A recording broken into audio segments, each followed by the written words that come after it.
Hello and welcome to the August 2025 monthly market report. I'm Mark Meras and with me is my business partner Kyle Kreick. We're the co-founders of Paragon Realty Advisors coming to you from our office here in Uptown Dallas. We've got a lot of ground to cover today, but we've broken it down into three key takeaways for you. First, we'll explain why this really is a tale of two different housing markets right now.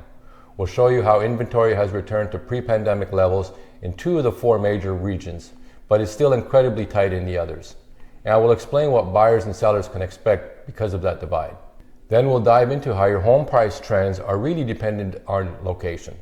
Prices are up in about half of the country's largest metros, but they're down slightly in the other half. We've got the slides to show you what's driving that difference. Finally, we'll talk about the mortgage rates and the new stability we're seeing.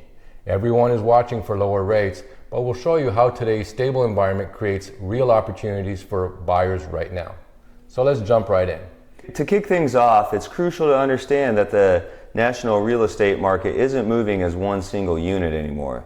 As Lance Lambert, the co-founder of Resi Club, puts it, since the national pandemic housing boom fizzled out in 2022, the national power dynamic has slowly been shifting from sellers to buyers. Of course, across the country, that shift has varied significantly. And that variation is what's creating this tale of two markets.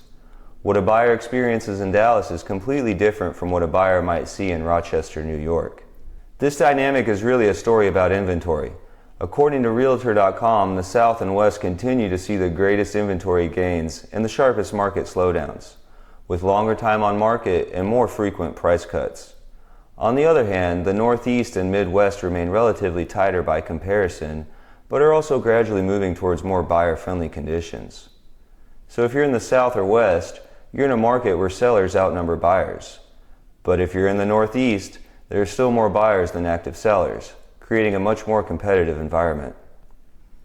This map from Realtor.com perfectly illustrates that regional divide. It shows the change in housing inventory between July 2019 and July 2025.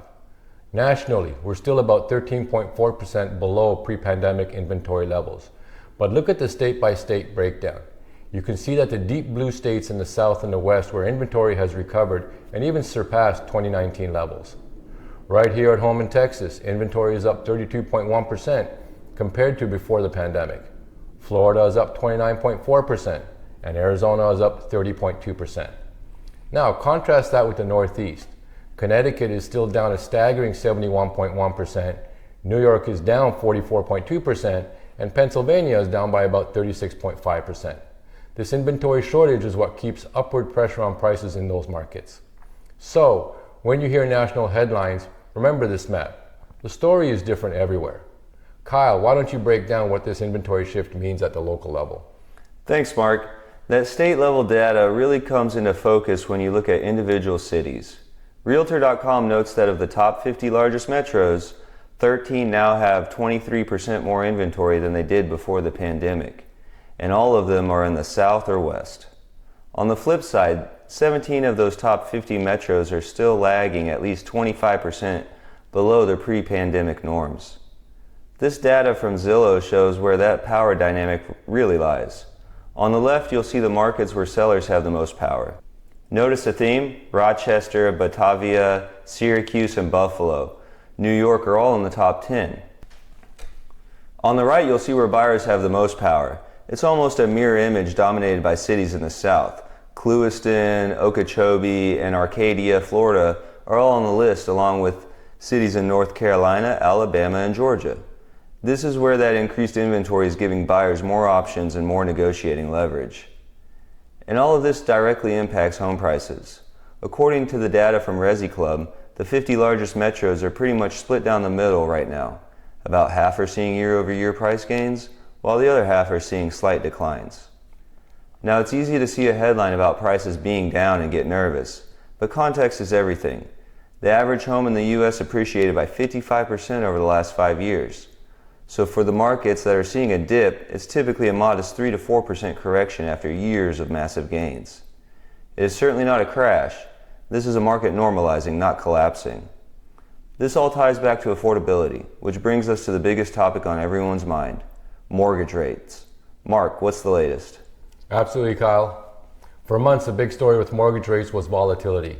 Now the story is stability. While rates are probably higher than many of us would like, this newfound predictability is a good thing for both buyers and sellers.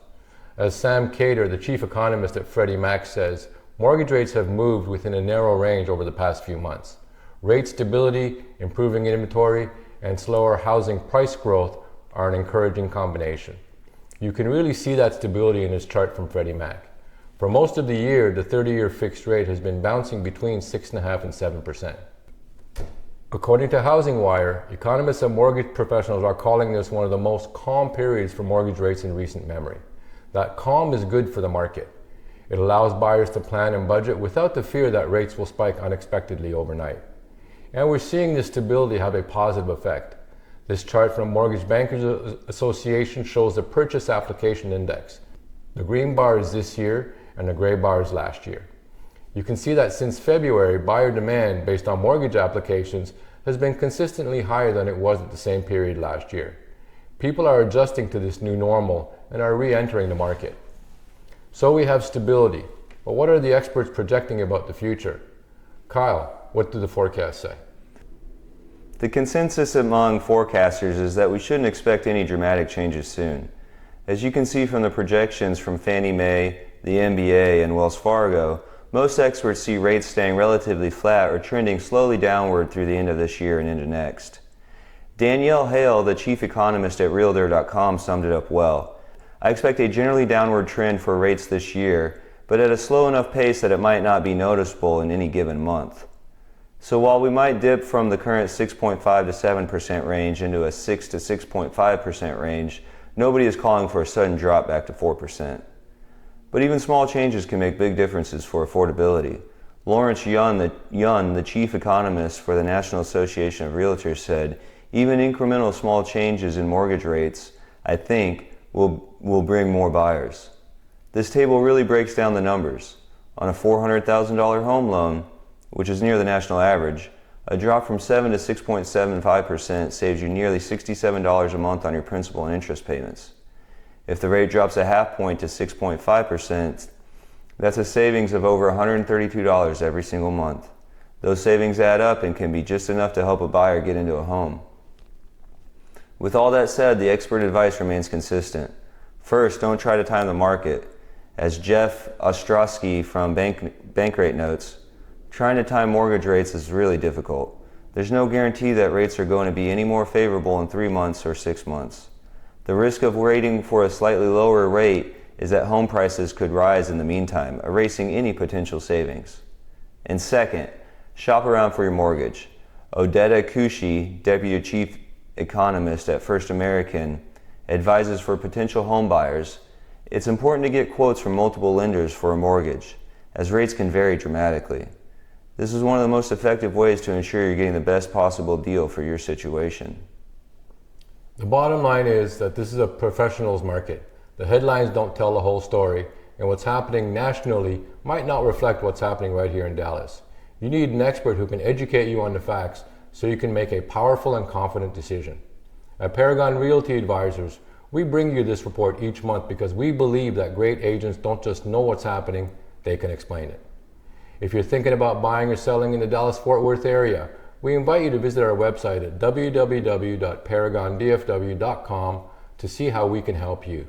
And if you found this video helpful, give it a thumbs up, hit the subscribe button and notification bells so that you don't miss next month's update, and leave a comment below with your questions. Thanks for watching the August Market Report, and we'll see you next month in September. All the best.